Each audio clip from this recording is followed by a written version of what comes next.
Olá, eu sou Arthur Spirandelli e esse é mais um resumo da semana aqui com a Aquavero. Se você está chegando aqui no nosso canal, seja no nosso canal no YouTube, ou seja, nas nossas plataformas aqui de podcasts pela primeira vez, o intuito desse programa aqui é contar para você quais foram as principais notícias dessa última semana, os principais indicadores que foram divulgados, as principais falas de pessoas importantes aqui para o cenário econômico, para o cenário político, como que isso impacta o nosso bolso, os nossos investimentos, e o que a gente precisa esperar para essa próxima semana que vai começar. A gente vai falar sobre essa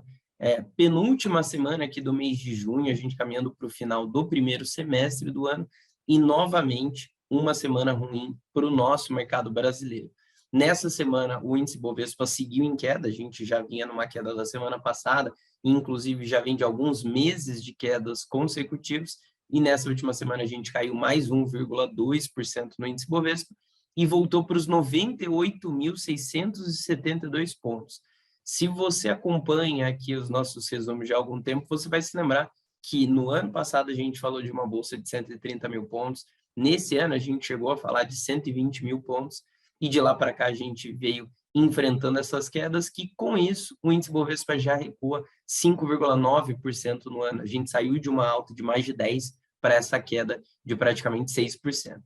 O dólar voltou a subir, seguiu nesse movimento de alta, se valorizou mais 1,7% frente ao real e caminhou para os R$ 5,24. A gente falava desse dólar de 5,70 no ano passado, caiu para os 4,70 e agora volta aí mais para esse patamar de mais alta.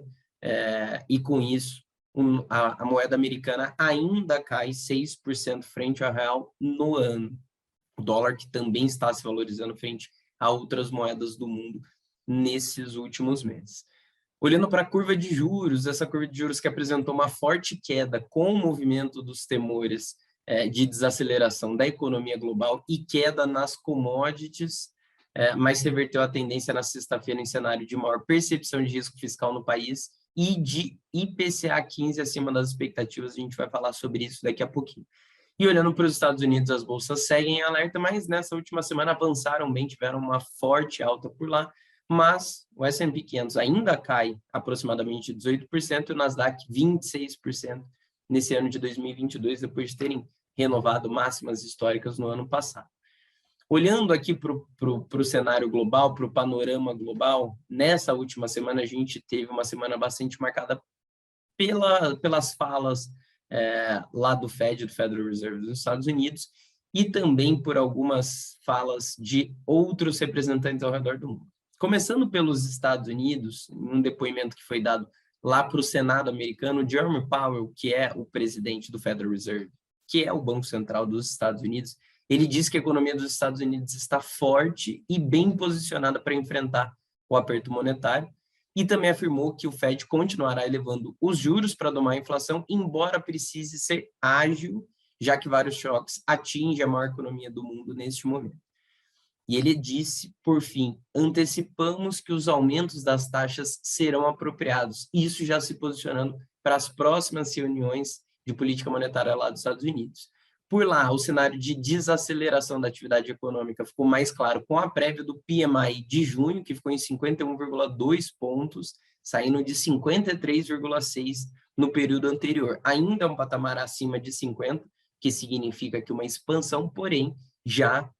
em um movimento de queda bastante acentuado. Em um novo depoimento, o Jerome Powell também disse que seu compromisso de combater a inflação é incondicional, que ele não mudará a sua postura. E, por fim, lá nos Estados Unidos, a gente também teve o índice de sentimento do consumidor que recuou para a mínima histórica agora em junho, o pior sentimento de consumidor lá nos Estados Unidos de todos os tempos. O presidente do país, o Joe Biden, solicitou ao Congresso uma suspensão temporária de impostos sobre gasolina, esse problema de combustíveis que não é só um problema do Brasil, é um problema global e que, parecido com o que está acontecendo por aqui nos Estados Unidos, quer tirar os impostos para diminuir o preço do combustível para o consumidor final por lá. Na zona do euro, levando agora para o velho continente, a presidente do Banco Central Europeu, do BCE, a Christine Lagarde, ela confirmou a intenção do BCE de elevar os juros em 25 pontos base na próxima reunião, que acontece já no mês que vem, por lá, essa reunião de julho. e o bloco europeu, que muito se esperava que fosse demorar mais para subir juros e que fosse fazer de forma mais lenta, agora já mostrando essas decisões que são feitas para domar a inflação em um momento que lá já preocupa bastante também. Lá dentro do bloco, na Alemanha, a gente teve o índice de confiança empresarial que recuou para 92,3 pontos, saindo de 93 em maio, e a expectativa era de 92,5. Ou seja, a gente começa a ver índices de confiança, tanto do consumidor nos Estados Unidos, quanto do empresário lá na Europa, recuando no momento de preocupações ao redor do mundo.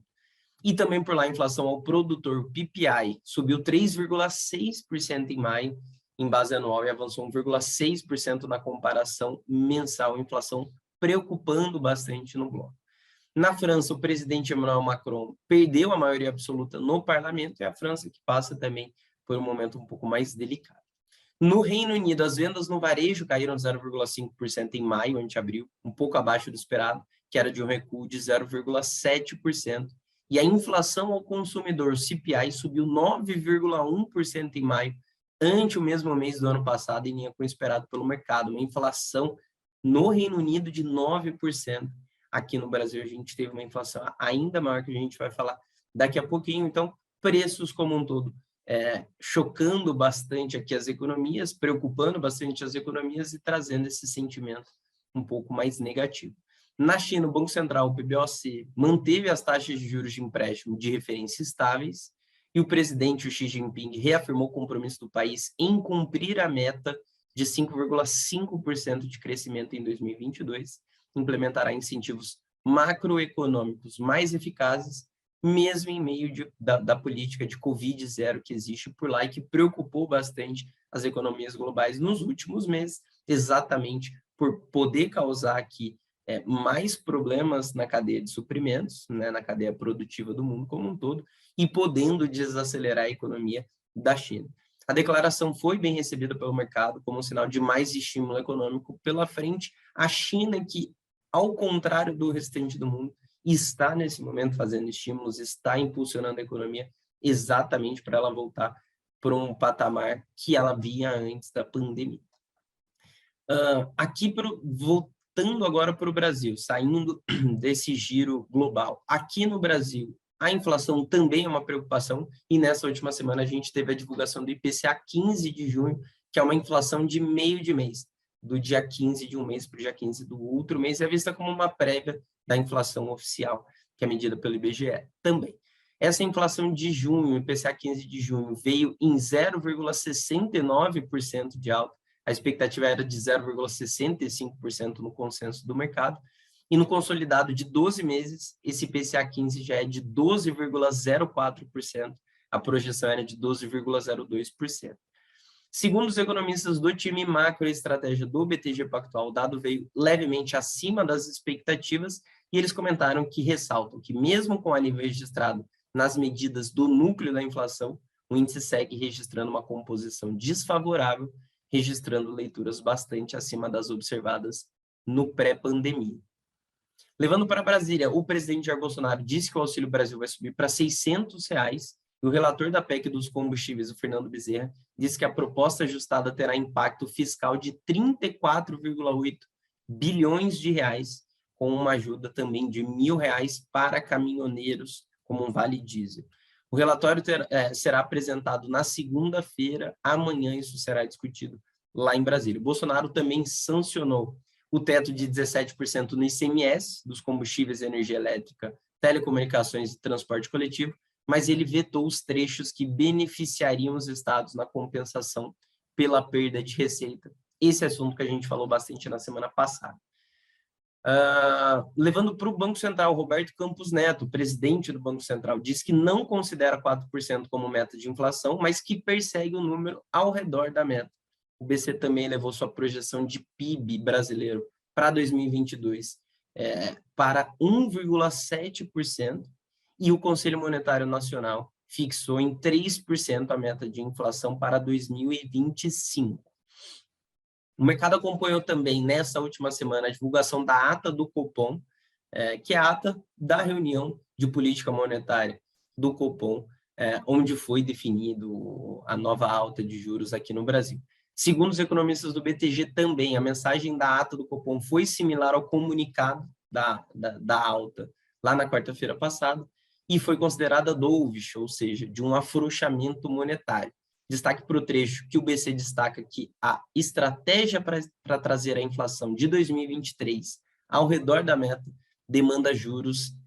em território contracionista por um período mais prolongado, ou seja, a gente deve ver esse patamar de juros mais alto, não esse que a gente está agora, mas um patamar mais elevado por mais tempo para conseguir frear a inflação e trazer ela para a meta do ano que vem, visto que esse ano ela já foi perdida. A expectativa é que o BC deva fazer mais um movimento agora em agosto, elevando a taxa Selic para 13,75%, e esse deveria ser o patamar terminal, a última alta de juros